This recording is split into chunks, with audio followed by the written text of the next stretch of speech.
Hello दोस्तों, मैं मोनिशा, एक twin film guide, spiritual coach और शमैनिक हीलर। आज शिवरात्रि के शुभ अवसर पर आप लोगों को शिव शक्ति या ट्विन फ्लेम्स के बारे में बताना चाहती हूँ। शिव शक्ति या ट्विन फ्लेम्स क्या है, कौन है ये लोग, ये पृथ्वी पर क्यों आते हैं और ये क्या है, मतलब ये लाइट बॉडीज़ हैं क्या है और इनका मिशन क्या है पृथ्वी पर। ये एक सोल है जिसे दो भागों में बांटा गया है। जैसे हर एक इंसान के अंदर डिवाइन फेमिनाइन और मैस्कुलाइन दोनों रहते हैं।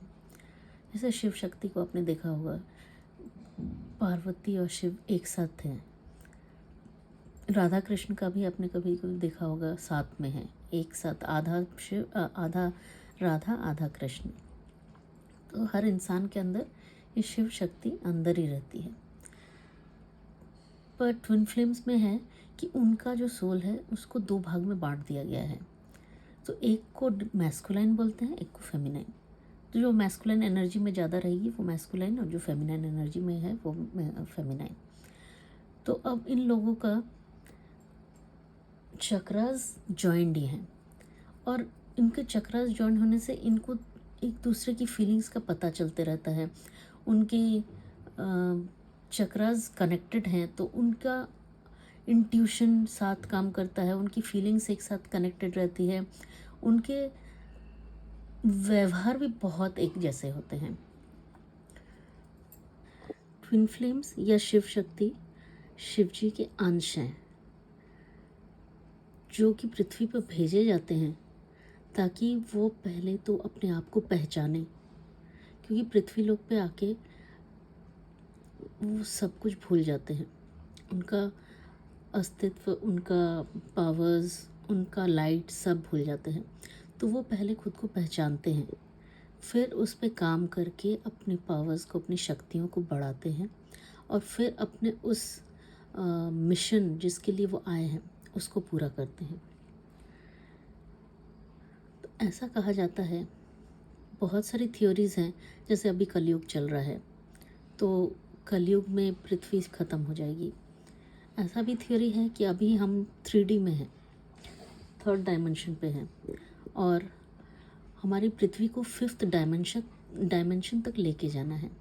तो ये कौन लेके जाते हैं? ये इस तरह के twin flames, light bodies, angels, इस तरह के बहुत सारे शब्द जो शायद आपने नहीं सुना होगा या अभी बहुत सारे लोग जानते भी हैं।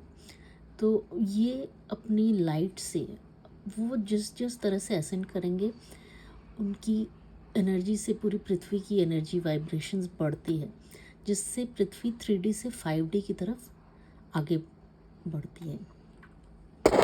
3D में इंसान अपने मटेरियलिस्टिक वेल्थ, घर, ज़मीन, जायदाद, संपत्ति, बच्चे, जॉब, ये सब के पीछे भागते हैं,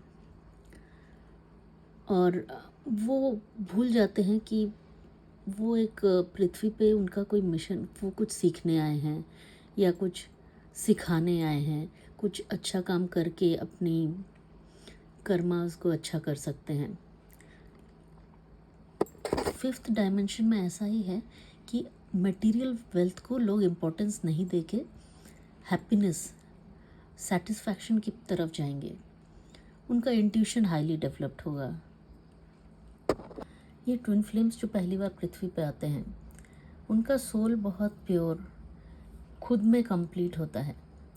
जब वो बच्चे होते हैं तो उनके साथ इतनी सारी घटनाएं होती हैं जो उनके मन मस्तिष्क पे इफ़ेक्ट करती हैं, जो उनके बॉडी में इफ़ेक्ट करती हैं, और वो ब्लॉक्स बन के सामने आते हैं।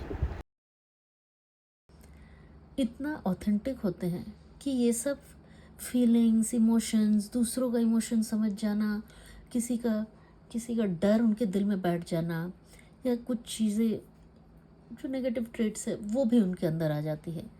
तो यही है ट्विन फ्लेम्स कि उनको पहले अपने आप को समझना पड़ता है। भगवान उनको हर हालत में हेल्प करते हैं, हर रास्ते पे, हर मोड़ पे आप कहें तो भगवान साथ रहते हैं उनके, और उनका एक टाइम है, उस टाइम पे वो अचानक जागृत होते हैं। उनको अचानक समझ में आता है कि वो ट्विन फ्लेम्स हैं और वो उस समय अपने आप को डिस्कवर करते हैं। उनको तब समझ में आता है कि अच्छा मैं ये हूँ। समझ जाने पे भी मानते नहीं हैं लोग, लॉजिकल होते हैं बहुत से लोग, तो पर भगवान उनके पीछे प्रयास करते रहते हैं। जैसे शिव जी को पाने के लिए पार्वती जी को बहुत मेहनत करनी पड़ी थी। उन्होंने मेडिटेशन, मंत्र, तंत्र, जप, तप सब कुछ किया था उनके लिए, और वो उन्होंने 100 वर्ष लगा दिए थे शिव जी को पाने के लिए। उनको अपने ऊपर इतना काम करना पड़ा था। हर एक चीज़ उनके अंदर, जो तत्व उनके अंदर थी जो एक आम इंसान में रहती है, उसको हटाना पड़ा था, और उनको हटा के फिर दैवीय शक्तियों से खुद को भरना पड़ा था। ट्विन फ्लेम जर्नी में पार्वती अपने ऊपर काम करके शिव जी को पाने की कोशिश करती है। अब शिव जी पार्वती शक्ति के बिना शव है, तो उन्हें भी नहीं पता कि वो शिव है। अब शक्ति जब खुद के अपने पावर्स में आ जाती है, जब वो अपने ऊपर सब काम ख़त्म करके वो जागृत हो जाती है, तो वो शिव को जगाने की कोशिश करती है, और इसमें भगवान उसके साथ रहते हैं। और ये भी जब शिव जागृत होंगे, जब उनकी मेडिटेशन से बाहर आएंगे, शिव जी को उनके ध्यान से जगाना, ये भी शक्ति का ही काम है। और वो भगवान के साथ मिलके पृथ्वी पर शिव को जगाने की कोशिश करती है। और जिस दिन शिव शक्ति दोनों जाग जाते हैं, उनका मिलन निश्चित है। हर जन्म में शिव और शक्ति मिले ये ज़रूरी नहीं है। जब तक शक्ति की सारा उनका अपने पे काम ख़त्म नहीं होता है, उस जन्म में नहीं मिलते हैं। अगर शक्ति ने अपना काम ख़त्म कर लिया और शिव जी जागृत नहीं हो रहे हैं, शिव जागृत नहीं हो रहे हैं, वो अपने आप को नहीं पहचानते, उस जन्म में वो नहीं मिलेंगे। जिस जन्म में वे दोनों जागृत होते हैं, दोनों ने अपने ऊपर पूरा काम कर लिया है, दोनों एक दूसरे को पहचान लेते हैं, और दोनों का वाइब्रेशन सेम होता है, जब वो उस वाइब्रेशन में आते हैं कि दोनों अब एक दूसरे को ट्रिगर नहीं करते हैं, ये दोनों एक ही सोल है, तो वो जब तक सेम वाइब्रेशन, सेम एनर्जी में नहीं रहेंगे, वो एक दूसरे को रिपल करते रहेंगे। जिस दिन उनकी वाइब्रेशन सेम लेवल पे आ जाती है, उस दिन वो दोनों अट्रैक्ट होके मिलते हैं। अदरवाइज ट्विन फ्लेम्स मिलते ही नहीं हैं। आज हर कोई अपने आप को ट्विन फ्लेम कहता है। ये इतना आसान शब्द नहीं है, इसके अंदर बहुत गहरी बात है, और इसको समझने के लिए आपको बहुत गहराई में जाना पड़ेगा, और ये समझ के चले कि इसके साथ भगवान आपके साथ चलेंगे। आपको एक एक स्टेप पे भगवान गाइड करेंगे। आप खुद को ट्विन फ्लेम समझ लोगे, या कोई आपको ट्रिगर कर रहा है, या कोई आपसे दूर चला गया है इसलिए वो ट्विन फ्लेम, ऐसा नहीं होता है।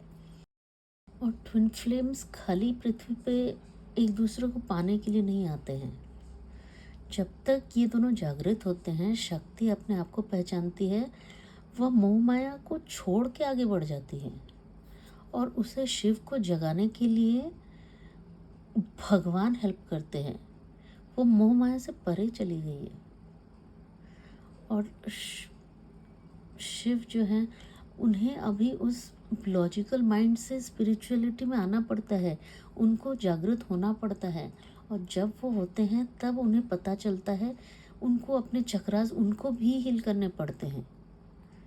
शक्ति ने अपने ऊपर काम करके अपने चक्रास को बैलेंस किया है, और ट्विन फ्लेम्स की शिव शक्ति की कुंडलिनी सबसे पहले जागृत होती है। कुंडलिनी एनर्जी जो है, आप लोगों ने सुना है कि नहीं पता नहीं मुझे, लेकिन आपके अंदर एक शक्ति है, एक इतनी बड़ी शक्ति जो सातों चक्र को भेद कर निकल जाती है। शक्ति शिव को मिलने आपके अंदर भी जाती है और वो सब एनर्जी पॉइंट्स को तोड़ के सर तक चली जाती है। भगवान तक ऊपर शिव हैं सर पे, वहाँ ऊपर तक जाती है शिव से मिलने। और ये एनर्जी लोगों में जागृत होता है। जैसे जैसे आपके चक्रास हील होते हैं, आपकी कुंडलिनी धीरे धीरे ऊपर चढ़ती है। इसके बारे में अलग वीडियो में डिटेल बताना पड़ेगा, ऐसे समझ में नहीं आएगा, पर आप बस इतना समझ लो कि कुंडलिनी जागृत होती है और फिर आपके अंदर शिव शक्ति मिलते हैं।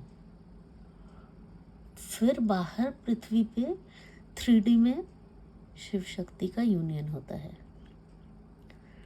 शिव शक्ति बस पृथ्वी पे मिलने नहीं आए हैं, उनका एक मिशन है। वो पृथ्वी को आगे बढ़ाने के लिए आए हैं, उन पृथ्वी पे अपना लाइट बिखेरने आए हैं। उनका एक मिशन, एक नहीं बहुत सारे मिशन हो सकते हैं, पर उनको मिशन भी समझना पड़ता है और दोनों मिल के मिशन पे काम करते हैं और इस पृथ्वी को 5D तक असेंड करते हैं। यही है शिव शक्ति की कहानी। कहानी तो नहीं कहूँगी मैं, शिव और शक्ति जो जिन्हें आप भगवान जानते हैं, समझते हैं, वो अपना एक अंश भेजते हैं पृथ्वी पे, जो कि अपने आप को पृथ्वी पे जागृत करते हैं। और जैसे जैसे जागृत होंगे उसके आसपास के लोग भी उसकी एनर्जी से जागृत हो जाते हैं।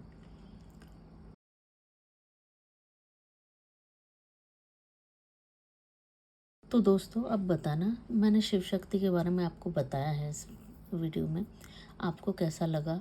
और इस पे कुछ क्वेश्चंस हैं, डाउट्स हैं, आप कुछ पूछना चाहते हैं तो आप अवश्य लिखिए, मैं उसका जवाब देने की कोशिश करूँगी। Thank you.